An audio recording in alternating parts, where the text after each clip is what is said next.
Trucs et astuces dans Moodle, créer des questions dans un bloc-notes. Alors de quoi il s'agit? Il s'agit de saisir des textes, des questions dans un fichier texte, d'importer ce fichier dans Moodle, et Moodle ajoutera automatiquement les questions dans la base de questions. Alors quels avantages? Bien d'abord c'est plus rapide. Vous voyez que au lieu de devoir saisir les questions une à une en remplissant les champs un à un, vous allez pouvoir, dans un fichier texte, indiquer plusieurs questions d'un coup. Deuxième avantage, ça vous donnera la possibilité de faire participer des collègues non Moodleurs.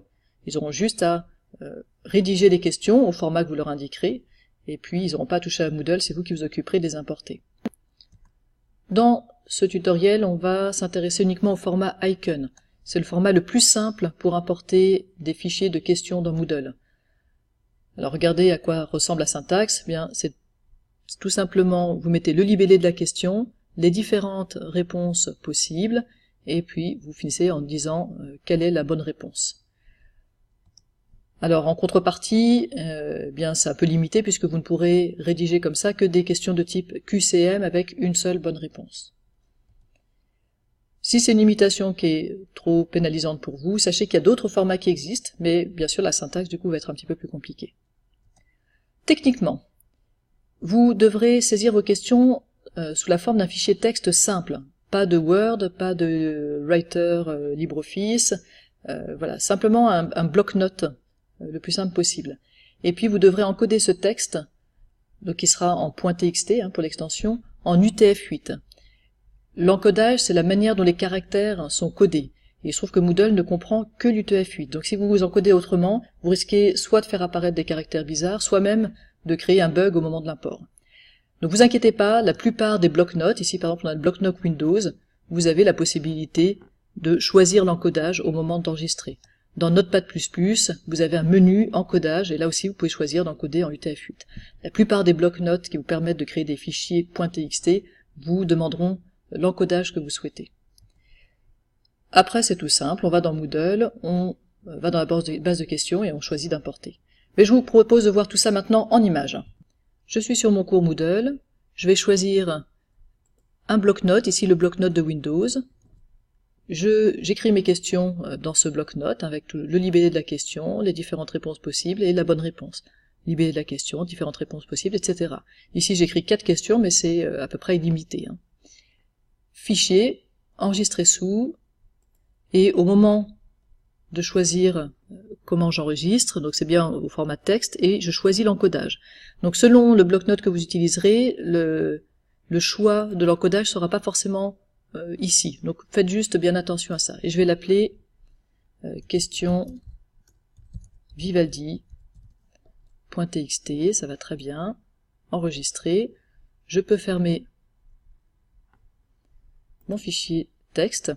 Et maintenant, sur Moodle, je vais dans la banque de questions. Je vais dans Importer. Je dois choisir le format. Alors je choisis le format Icon.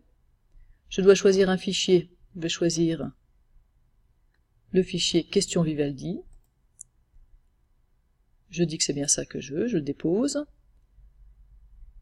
Alors vous avez ici quelques paramètres supplémentaires. La catégorie, vous ne pouvez pas la définir dans un format de type simple Icon.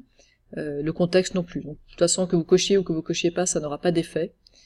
Et par contre, vous pouvez juste dire, si vous voulez mettre tout ça dans Vivaldi ou tout ça dans Mozart, dans les catégories qui existent déjà, vous pouvez demander à importer dans une catégorie en particulier. Vous pouvez faire par exemple une catégorie import, si jamais. Puis stopper en cas d'erreur, vous pouvez mettre oui ou non, moi j'aime mieux mettre non. C'est-à-dire que s'il a une erreur à la deuxième question, ben c'est pas grave, il continue et il importe au moins les questions suivantes. Et quand vous avez terminé et choisi vos paramètres, vous pouvez mettre importation, et il vous dit que l'analyse des questions est terminée, l'importation des 4 questions a bien fonctionné, il vous met même les libellés des questions, on peut continuer, et voilà maintenant les questions qui apparaissent dans ma base de questions, ce sont bien celles que j'ai rentrées, et vous voyez qu'elles sont exactement comme je les ai rentrées. Petit complément pour les enseignants de mathématiques, avec ce format Icon, vous pouvez tout à fait mettre des formules LaTeX entre $, ça fonctionne. On va faire d'ailleurs la démonstration tout de suite. Alors j'ai saisi la question calculer, vous voyez, entre $, 3 plus 3 fois 2, et j'ai mis mes réponses entre double $, mes propositions de réponses. J'ai bien encodé en UTF-8 et j'ai enregistré tout ça dans question.txt. Alors je vais maintenant importer cette question au format icon.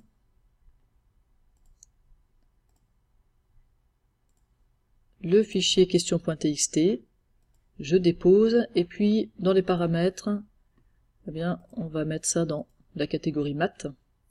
Et je vais peut-être stopper en cas d'erreur ici, puisque j'ai qu'une question de toute façon. J'importe, on me dit que ça s'est bien passé, et je peux aller voir à quoi ressemble la question, qui est bien donc dans la catégorie maths, et on a bien calculé, alors ça prend un peu de temps, voilà, mais calculé, et la formule LaTeX a bien été interprétée.